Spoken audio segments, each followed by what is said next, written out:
have you all here. My name is Kelly Klobuchar. I'm the Chief Operating Officer here at the Joliet Area History Museum.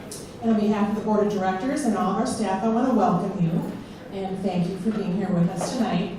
Tonight's presentation, all of us on staff are so excited because it is such a cool story, and as historians, you know, we love a good story. So tonight's speaker is Gary Meyer, and he is with the Retired Veteran Submarine... United States Submarine Veterans Incorporated. United States Submarine Veterans Incorporated. Thanks. Okay, so please give him a warm round of applause.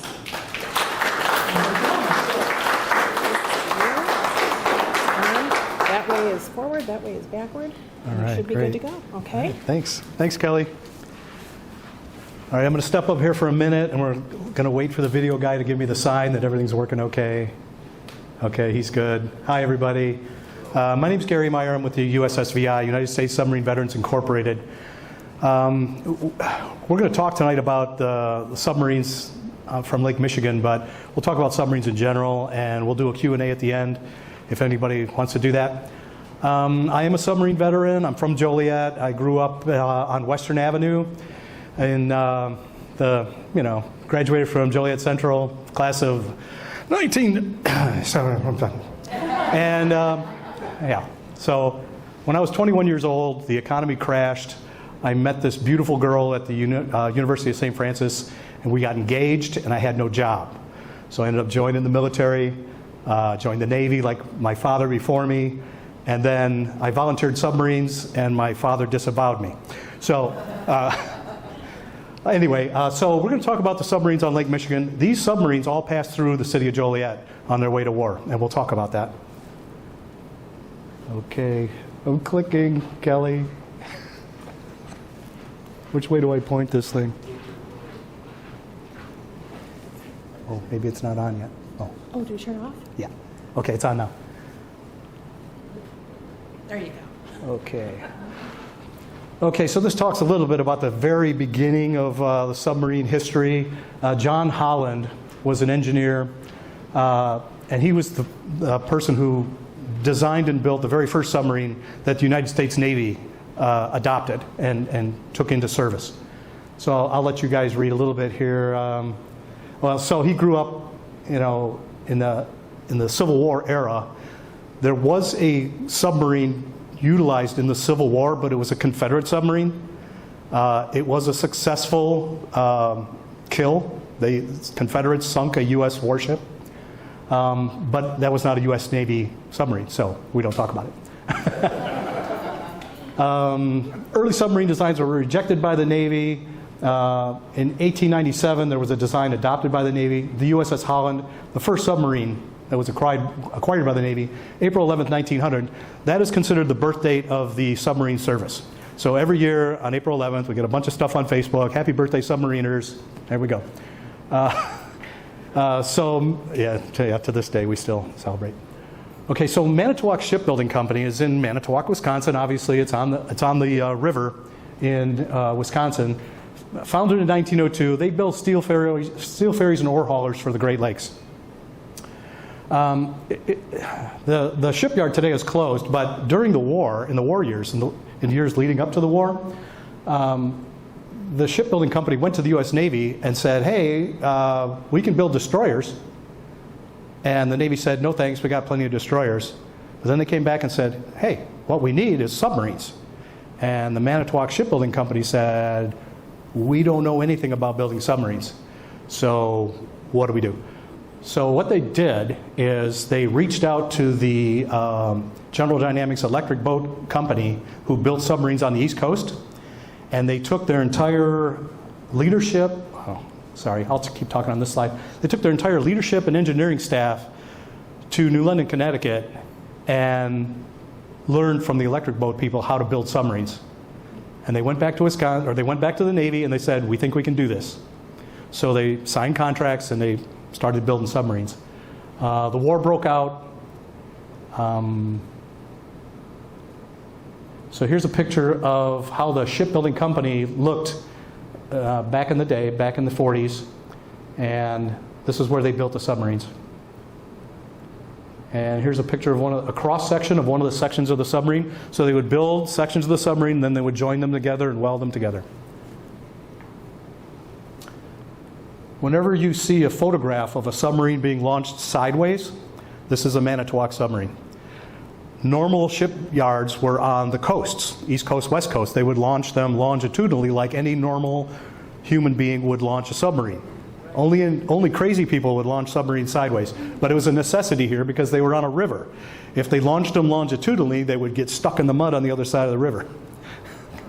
So a lot of engineering went into doing this, to allow this to go sideways into the water and not roll over and sink. It's a very interesting way to launch a submarine. It would actually slide along these planks until it got to the tipping point, fall in the water at an angle that was less than that would make it roll over. Here's a picture of one of the Manitowoc subs on Lake Michigan doing their sea trials. Seawater doesn't freeze. So this is fresh water, loaded with ice. They had to compensate for the ballast and control of the submarine. Here's one of the subs surfacing. This is the crew of I was hoping the name was on here, the Pampanito. Let me briefly talk about the memorial we placed last week in Joliet. We dedicated a memorial right next to the Jefferson Street Bridge on the west side of the river. It lists all the submarines that were built in Manitowoc. There were 28 subs built there. And it's dedicated to the service of the crews. 4 of those submarines were lost during the war, lost with all hands. So when the farmers and dairy workers in Manitowoc got together to build submarines, they really didn't know what they were doing, but they were good craftsmen and good workers. The first submarine was delivered 220 days early on their contract. The 28th submarine was delivered by the due date for the 10th submarine. They built 28 submarines in the time they originally expected to build 10. Peto, the USS Peto, was the first one, November 21st, 1942, and the Miro was the last, August 17th, 1945. Obviously, after the war, the Miro never saw action. In fact, the Miro was never delivered to the war zone. But 25 of the 28 subs did see action in World War II. This is a diagram of the route that the submarines took. So they did here's Manitowoc. They came down to Chicago. They went through the Chicago River. Then they went into the Des Plaines River, into the Illinois River, into the Mississippi, down the Mississippi, into New Orleans. When they hit New Orleans, when they went into the Gulf of Mexico, they were loaded out for war because there were German submarines patrolling in the Gulf of Mexico during the war.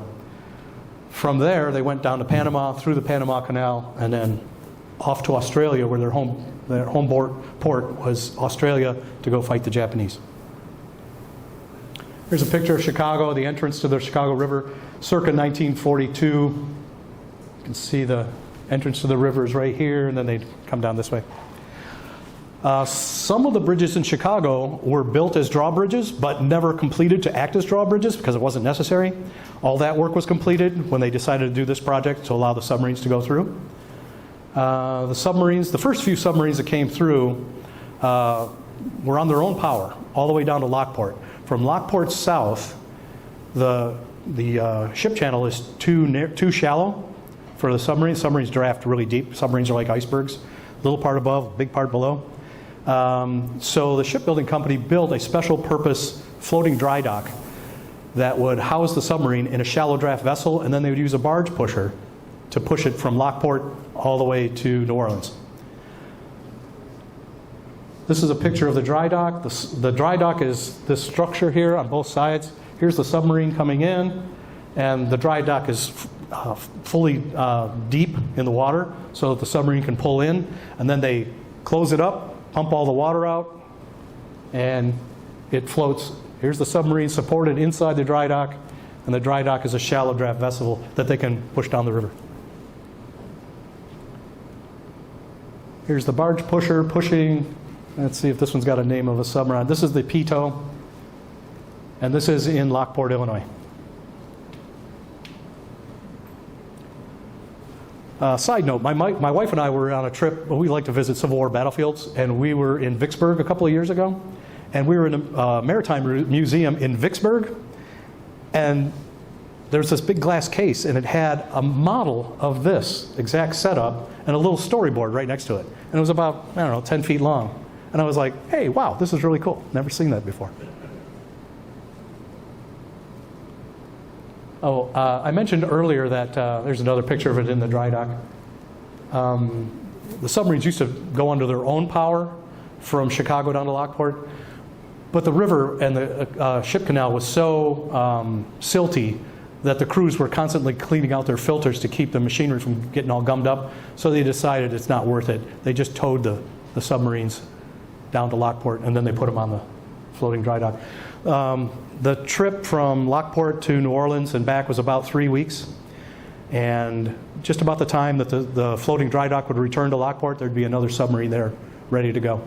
So the shipbuilding company was really doing a great job of cranking out these submarines.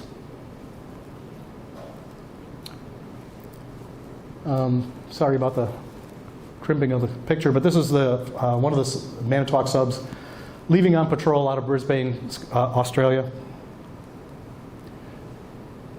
And thankfully the war ends. The submarine force, we had about 250 submarines during World War II. 28 of them were built in Manitowoc. 55 submarines were lost during the war, about 1/4. So if you were on a submarine, you had about a 1 in 4 chance of not coming back. It was devastating losses to our submarine crews, but we inflicted devastating losses on the enemy. Nearly half of the Japanese shipping was sunk by submarines during the war. And here's a list of the 28 submarines that were built in Manitowoc. We dedicated the memorial last Wednesday. It was on Flag Day, but it was also the anniversary of the loss of the USS Goliath. This one. And that's why we chose that date. There are other submarines today that you can go visit on the Great Lakes. In Manitowoc, there's a Manitowoc, sorry, I'm having a hard time saying it so many times. Manitowoc Maritime Museum, the USS Cabezon is a World War II era diesel submarine, and it's in the water, and you can actually visit, go on board, and tour the submarine. It is not one of the Manitowoc subs, but it is the same class. It would be identical, in many ways, to the Manitowoc subs. None of the Manitowoc subs are in existence anymore. Some of them, after the war, were sold to other countries, but now they're all gone. In Muskegon, Michigan, there's the USS Silversides, and in Chicago, who knows the submarine in Chicago? Everybody.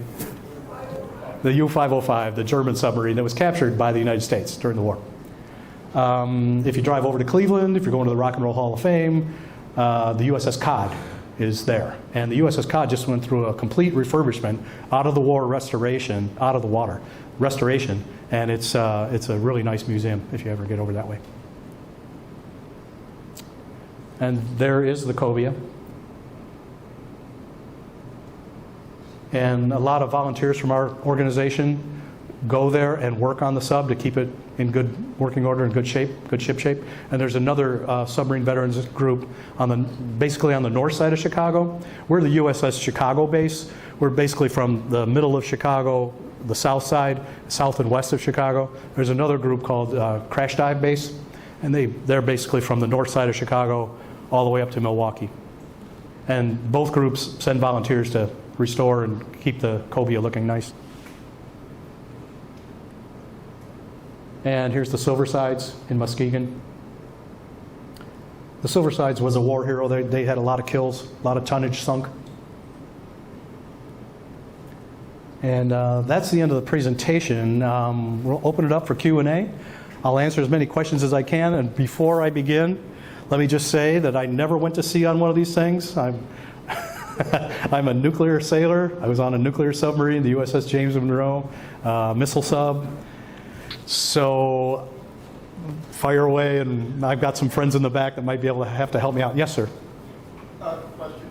I know the lock system is down along the Swains-Illinois River. But between the dry dock and the pusher, there's still enough room in the locks to push the boats to the locks together? So the question was, are the lock systems large enough to accommodate the floating dry dock and a pusher?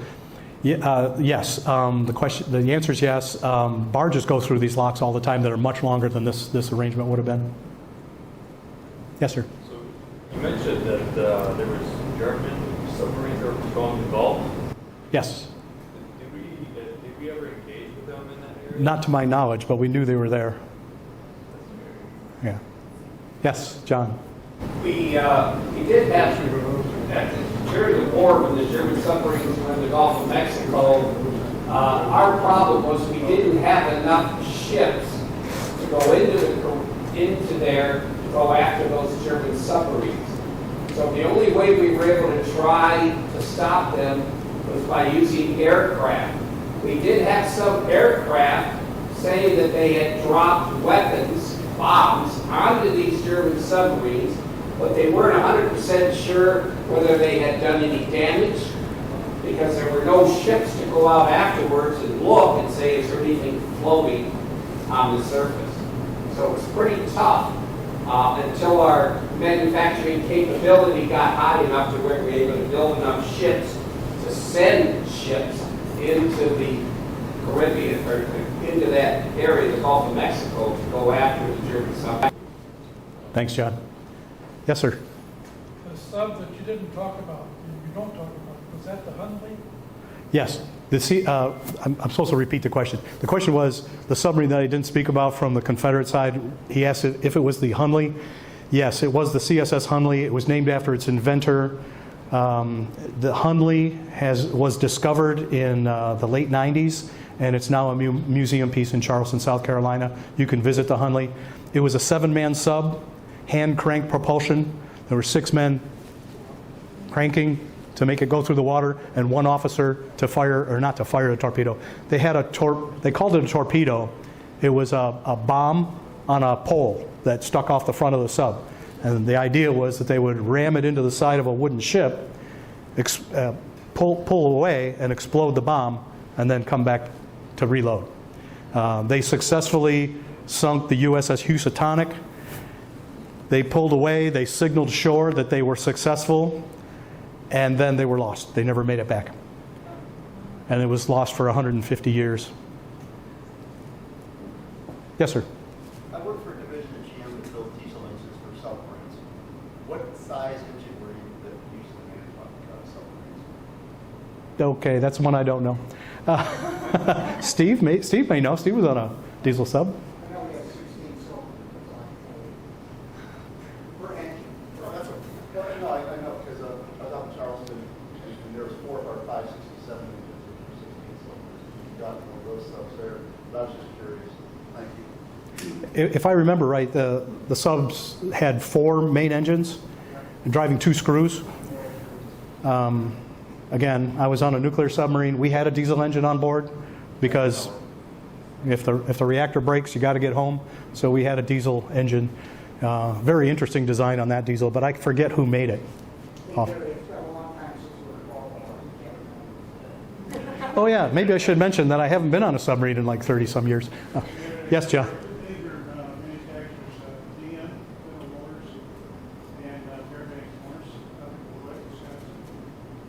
Okay. Fairbanks Morse and General Motors. Thanks, Ray. They were all 1,600 horsepower before, and then they had a donkey for charging and work. They call it the auxiliary, so they See, I'm glad I brought backup. Other questions? Yes? I was wondering, with regard to the manufacturing, you were making these for the first time at Manitowoc. Did you ever hear of glitches they had in the manufacturing process? So the question is, were there glitches because it was the first time that Manitowoc was building these submarines? There was a big concern there. And as it turns out, the quality of the submarine that were built in Manitowoc was considered better than the ships that were built on the east and west coasts. In fact, we have a few books with us today that tell the story in detail. It was written by one of the commanding officers of one of these Manitowoc subs, and the first half of the book talks about how it came to be that they built submarines in Wisconsin. And the second half of the book talks about how all the logistical issues that they had getting the subs to the war zone. It's a very interesting read, and they talk about that quality part. Yeah, she's got one right there. Yes, Steve? And the other part. Yes. In Manitowoc, do they have a museum or do they? Yes, there's tell a, the story yeah, there? yes, the question is there a museum in Manitowoc? The Manitowoc Maritime Museum, and if I can flip back, I can show you, right? Oh, went too far.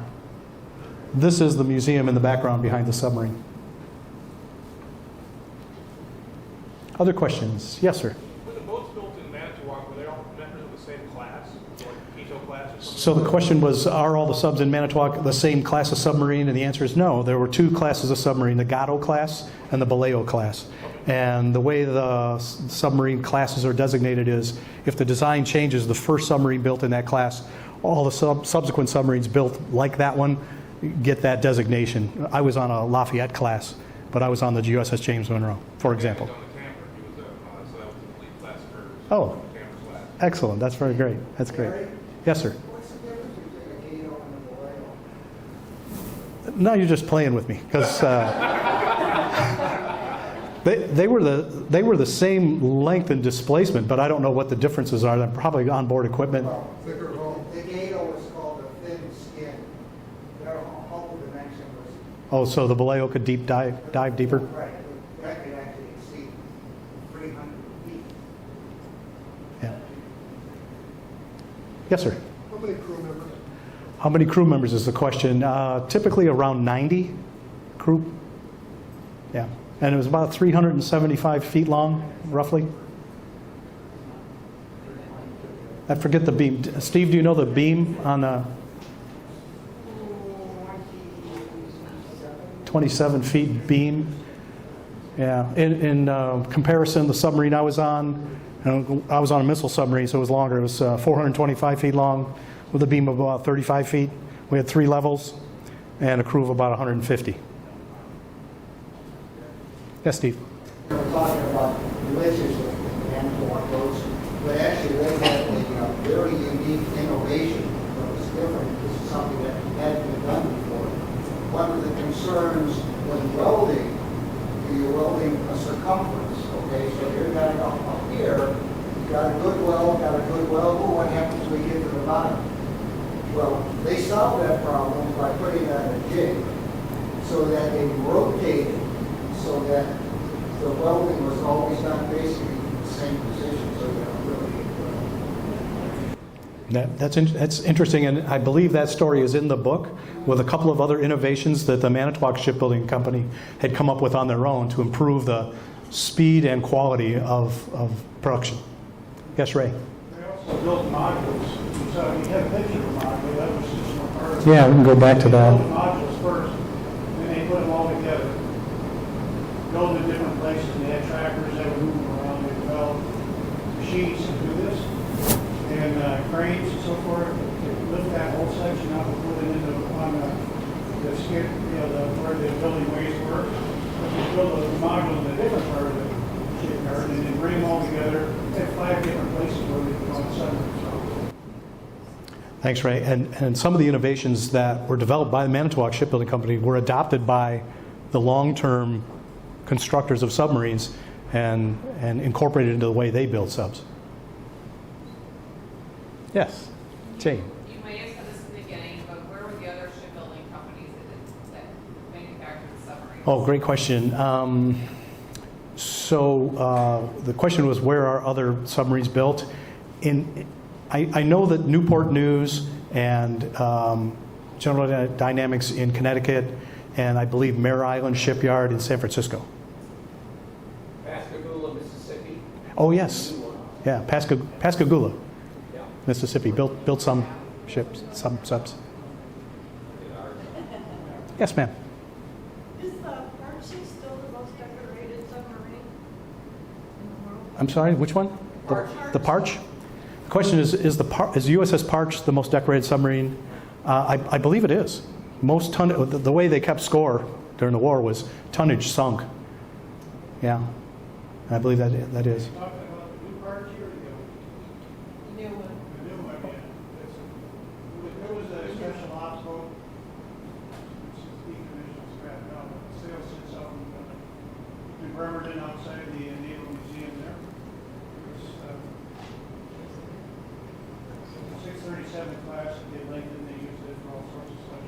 Yeah, that's a modern, more, yeah, nuclear sub. Also built in Pascagoula. Other questions? One more. Yes? How many, out of all the submarines and all the wars and everything, how many of them were nuclear subs? In which era? During the war? Well, yeah. So, Yeah. I mean, are most of them now nuclears? so the question is how many subs are nuclear? Nuclear submarines were not developed. The very first nuclear submarine was 1954, the USS Nautilus. Now our entire fleet is made up of nuclear subs. We don't have any of these types of subs. And maybe I should talk about the difference a little bit. These submarines operate, they need oxygen to operate, like all of us, right? So they operate on the surface with their diesel engines. The diesels need oxygen to run. When they need to dive the submarine, they shut down the diesel engines and they dive the sub and they operate on a large battery. And they can operate on the battery for extended periods of a day or two, depending on their usage of electric power. But eventually, they have to resurface and run the diesel engines and generators to generate electricity to recharge the batteries. So during a wartime footing, they would be on the surface at night charging the batteries and then dive before dawn and stay underwater all day and searching for the enemy.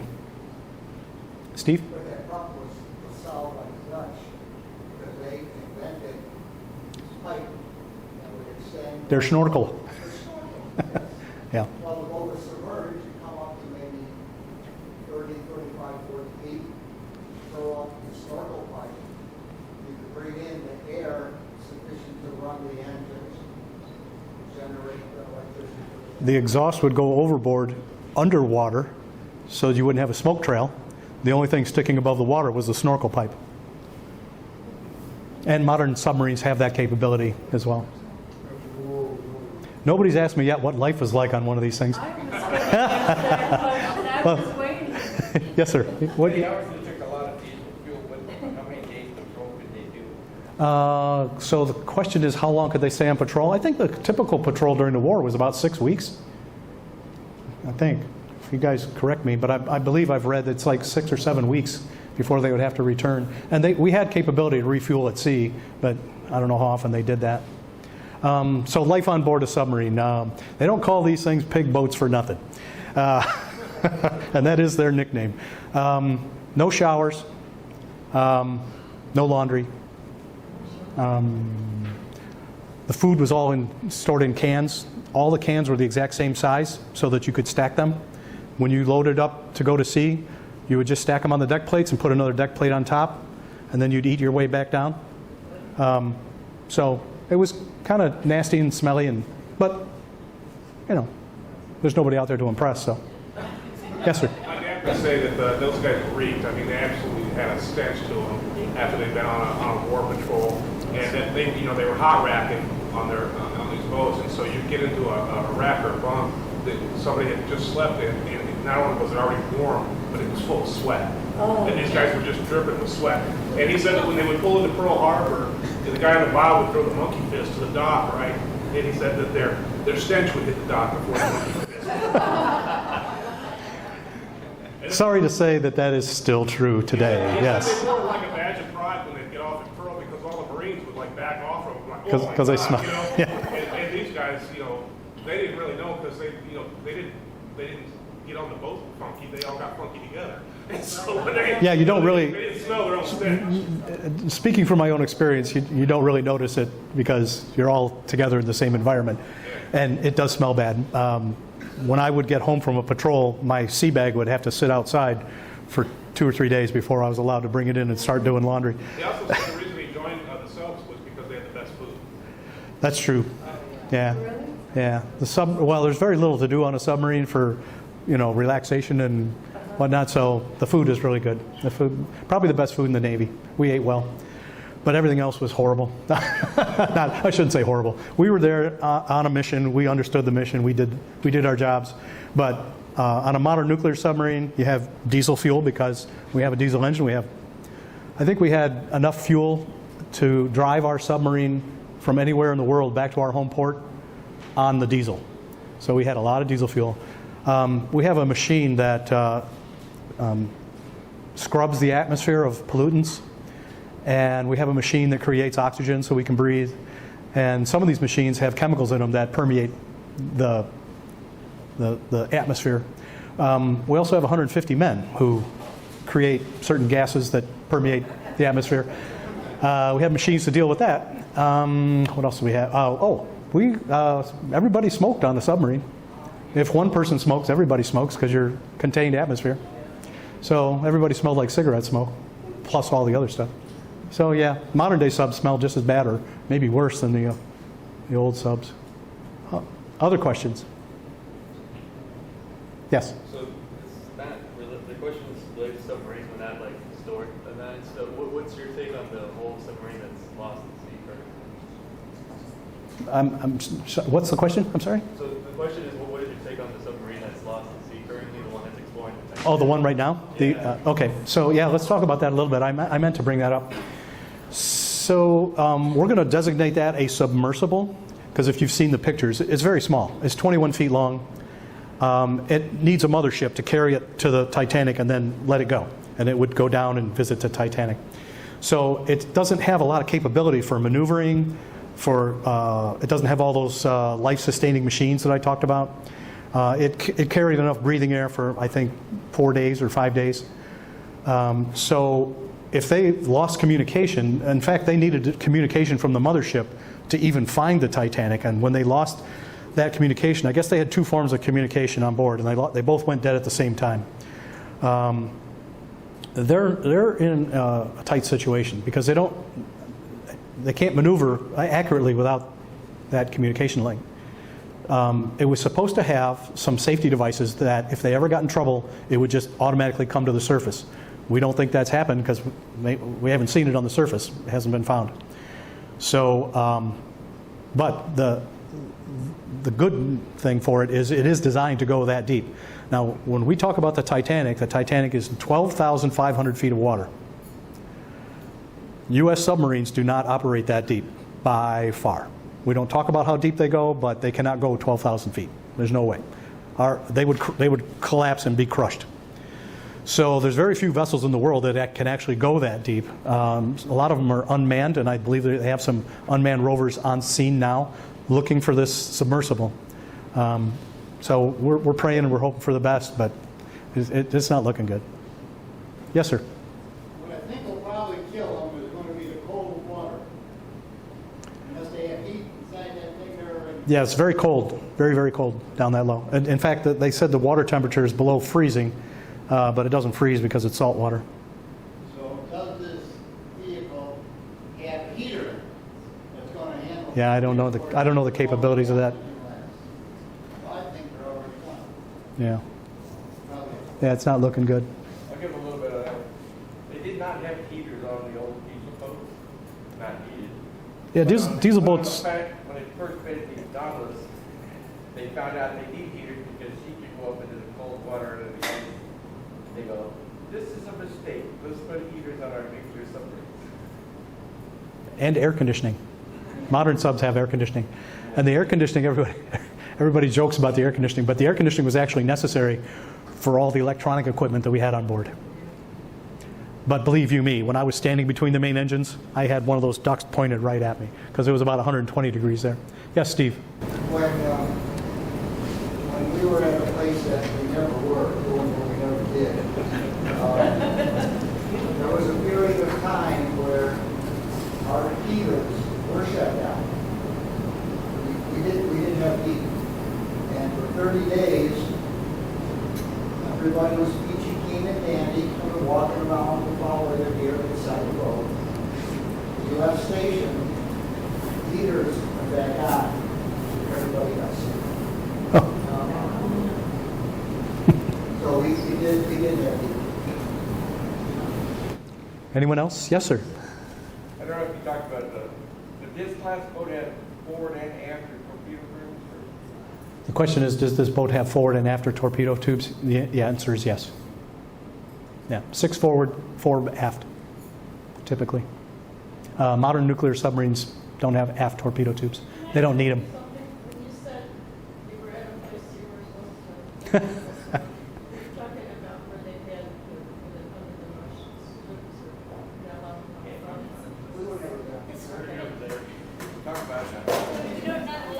The submarine service is known as the silent service, but it's also very stealthy. Much of the mission is stealth. All of our missile subs are designed to be as quiet as possible because the underwater warfare it's a game of cat and mouse. If you're on a missile sub, your job is to stay hidden from the enemy. If you're on an attack sub, your job is to find the enemy's missile boats and be ready to kill them before they launch their missiles. So you've all seen the World War II submarine movies where we have the pinging going on, the ping, ping, ping. That's the sound of the sonar bouncing off the hull and back to a surface ship. So they're trying to locate the submarine underwater. Well, the technology is advanced today. They all have the ability to do that. But once you do it, if you send out that ping, you're telling that submarine exactly where you are if you're sending the ping. So you're saying, hey, I'm right here, kill me. So nobody sends out the pings. All of the sonar is called passive sonar, where you're just listening. You have microphones in the water, and you're listening for the sound of a submarine, and then you're trying to locate it and shoot it. So it's a very stealthy thing, and the cat and mouse thing goes on to this day. And if anybody has seen the Hunt for Red October movie, you've seen all that stuff, even with the Crazy Ivans and all that. That game goes on today, and the technology is always advancing to make our subs quieter and faster and deeper and all that good stuff. So that's why we always kind of jokingly, well, not jokingly, if our submarines are on spy missions, they're in waters that publicly you may not want to acknowledge. So that's why we say, you know, I was never there, it never happened. And there are many submarine commendations and letters of commendation for places we can never talk about and things we didn't do. Like laying phone lines in the port and the harbor of a Russian military base. We never did that. Yes? Well, if you read Blind Man's Bluff, then you know that we didn't kill him. That's right. That's correct, ma'am. Blind Man's Bluff, if you get a chance to read that, it's about all the spy stuff that submarines did in the Cold War. It's a pretty interesting read. Yes, sir? Did I hear you right? You said the destroyers don't use active sonar anymore? They can use it. Do they? Well, they give their position away. Well, do they use it? Not if they're smart. Or if they have no other choice. Okay, If they think they're about to be shot or killed. Yeah. And there's aircraft that do the same thing. There's submarine hunting aircraft. And they've referred to them in the news recently. They're dropping sonobuoys, where they drop these things in the water that listen for noises, and then they try to triangulate on the position and find it. The technology behind that is to find enemy submarines. If you think you have a submarine here, then you drop a sonobuoy here, here, and here, and triangulate on the position, and then fire a weapon at it. Anyone else? All right, thanks very much, folks. It was a lot of fun. Appreciate you.